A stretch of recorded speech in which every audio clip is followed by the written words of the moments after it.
Breaking news today. Please subscribe and then check notification box to get all breaking news alerts. Former Alabama Senate candidate Representative Mo Brooks, RL, has appeared on the floor of the U.S. House of Representatives and announced that he has a deadly disease, high-risk prostate cancer, which is giving him a hard time for quite some time.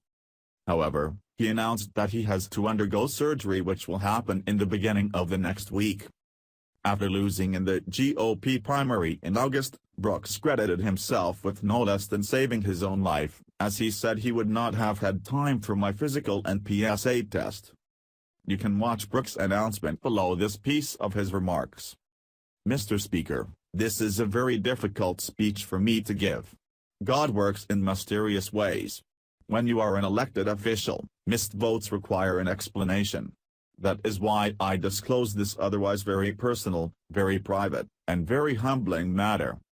On Halloween night after votes and as I stood on the Capitol steps, my doctor called and said, "Congressman Brooks, bad news. You have high-risk prostate cancer." I felt an adrenaline rush as a chill went up and down my spine. By way of background, prostate cancer kills almost 27,000 American men each year and is the third leading cause of cancer deaths, behind only lung and colorectal cancers. 71% of prostate cancer patients die in less than 5 years if the prostate cancer has spread beyond the abdominal cavity. In stark contrast, almost all prostate cancer patients live longer than 5 years if the cancer is discovered early and killed before it spreads. For example, my father discovered his prostate cancer early.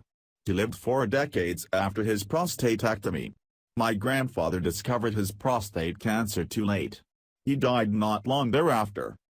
After my doctor's diagnosis, I called my wife, Martha, who was back home in Huntsville welcoming trick-or-treaters, and shared the bad news. That night was one of the loneliest nights apart in our 41-year marriage.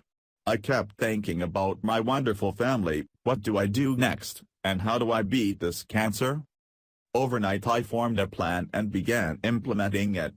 In an emotional meeting, I informed my Washington staff of my cancer, that I was immediately flying to Huntsville after a CT scan that afternoon, and that, for medical reasons, I would be in Alabama the rest of the week.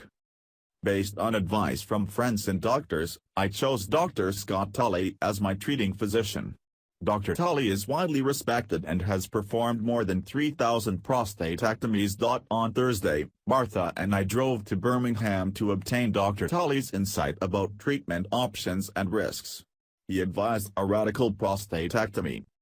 At Dr. Tully's direction, I undertook a heart stress test and a nuclear bone scan. Finally, I got some good news.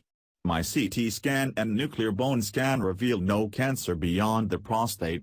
My heart stress test confirmed that I was strong enough to undergo the 2 to 3 hour surgery. There are 3 insights from my experience that I wish to share with the public. First, don't ever take your health or family for granted. During the holidays, enjoy your family. Because no one is promised tomorrow. Second, I encourage age-appropriate men to have regular PSA tests. While PSA tests do not diagnose cancer, my PSA spike persuaded me to have the prostate biopsy that revealed my high-risk prostate cancer early enough for me to enjoy a very good cure prognosis.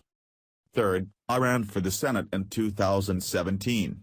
I finished third out of 9 candidates in the Republican primary. Had I won, I would not have had time for my physical and PSA test. I would not have had a prostate biopsy. I would not now know about my high-risk prostate cancer that requires immediate surgery. In retrospect, and paradoxically, losing the Senate race may have saved my life. Yes, God does work in mysterious ways. God does work in mysterious ways. We will see what happens in the days to come. Stay well, folks, and wait for our insights on this case.